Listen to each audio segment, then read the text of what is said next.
Good morning, guys! Ayan, breakfast tayo. I have here egg sandwich and coffee.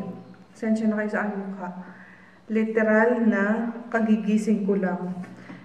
10:16 na ng umaga. Yan.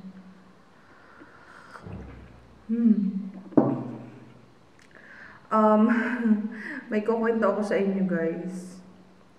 Malungkot ako ngayon. Kasi, last night ko kagabi na ako lang mag-isa dito sa Brazil and yun nga, naghiwalay muna kami ni Mister ng ano ba? Naghiwalay muna kami ni Mister ng tirahan pansamantala. So, ayun, muna, pansamantala. Kasi guys, dito sa place namin, isa lang yung kakilala niya actually na nandito, dito sa pinaglipatan namin, which is Egyptian din, kalahi din niya. So, dun nga kami nag-work. And may nangyaring hindi maganda sa trabaho niya.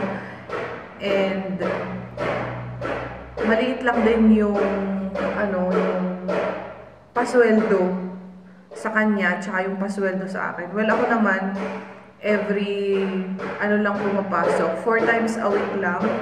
May maingay sa labas nagpupuk-puk.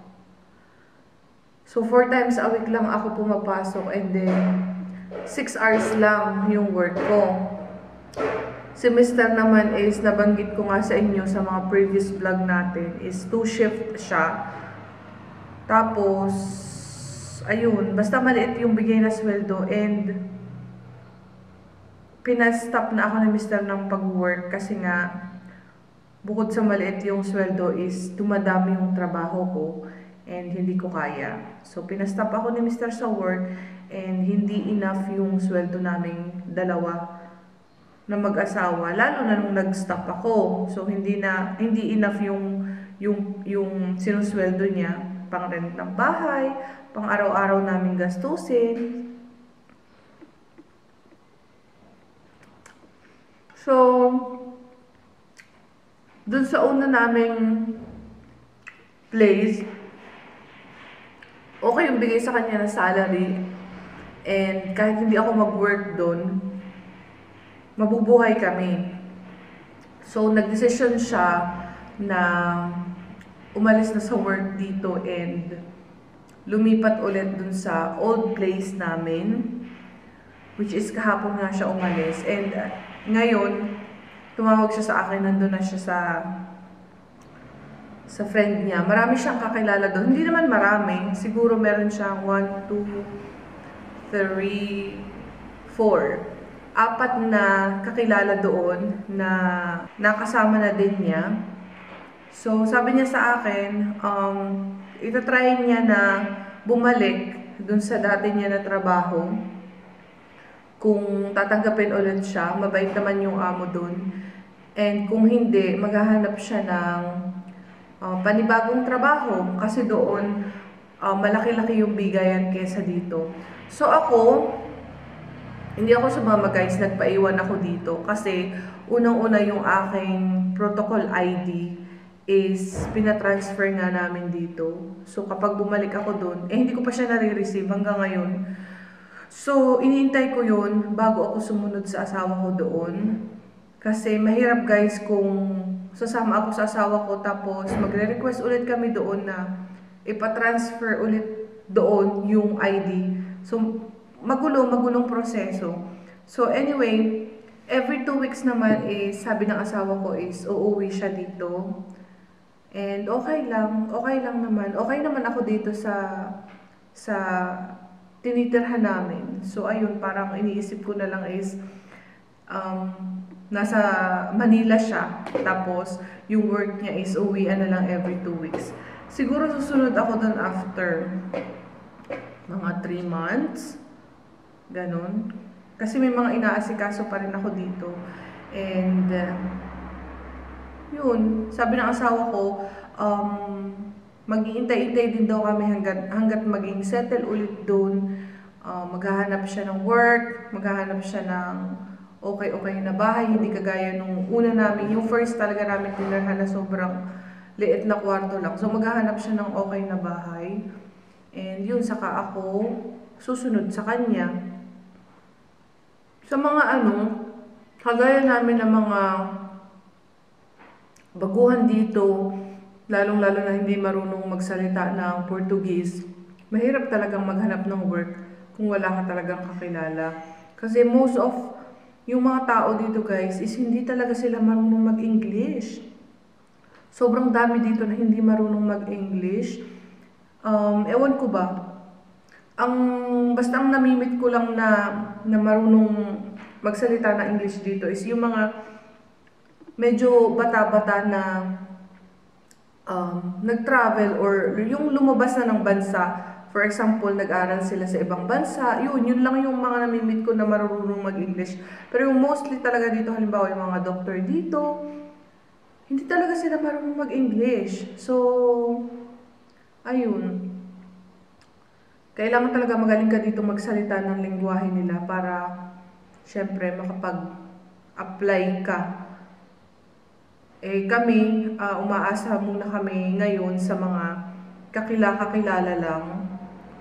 Ayun, inshallah makahanap ang asawa ko ng panibagong trabaho na okay yung sweldo para okay yung life. Ayun. So, breakfast lang ako. Tanghalin ako nagising. Pero kanina, siyempre, gumigising naman ako ng 4:30 to 5 kasi nga ng Fajr ba. Tapos, tulog ulit.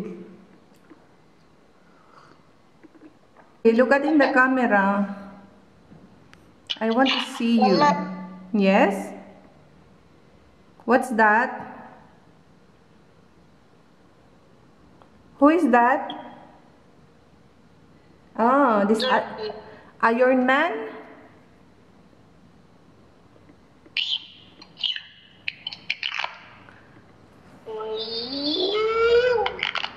Ali, you have homework?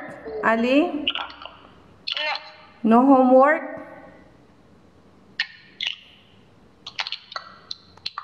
You go Dars or no? You go Dars? You have Dars English? You have Dars English? You go? Yes. Come look at in the camera. I want to see you. What's that? Smile ikaw, smile. What's that fish? Yeah. What's that? Ew, what's that? I miss you, Ali. I miss you.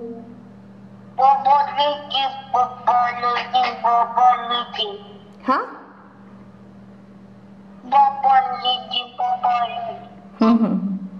I said, I miss you. Miss you too. I love you. Love you too. Kiss mama.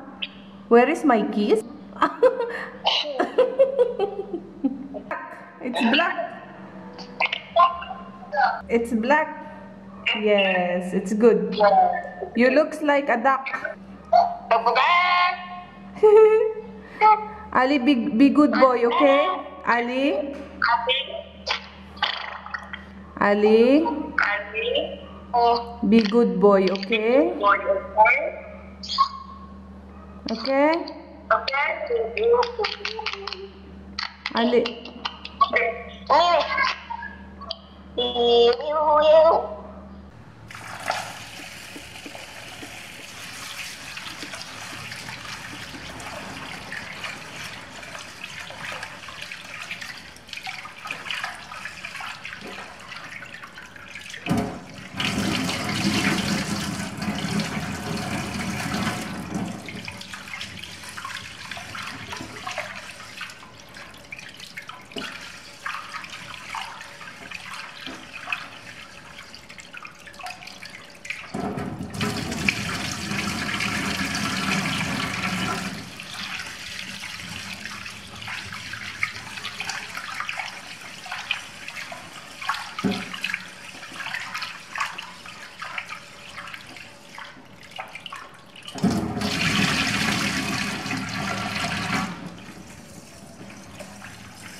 Ayan, tayo ho'y kumain. Meron ho ako dining isdang pinirito.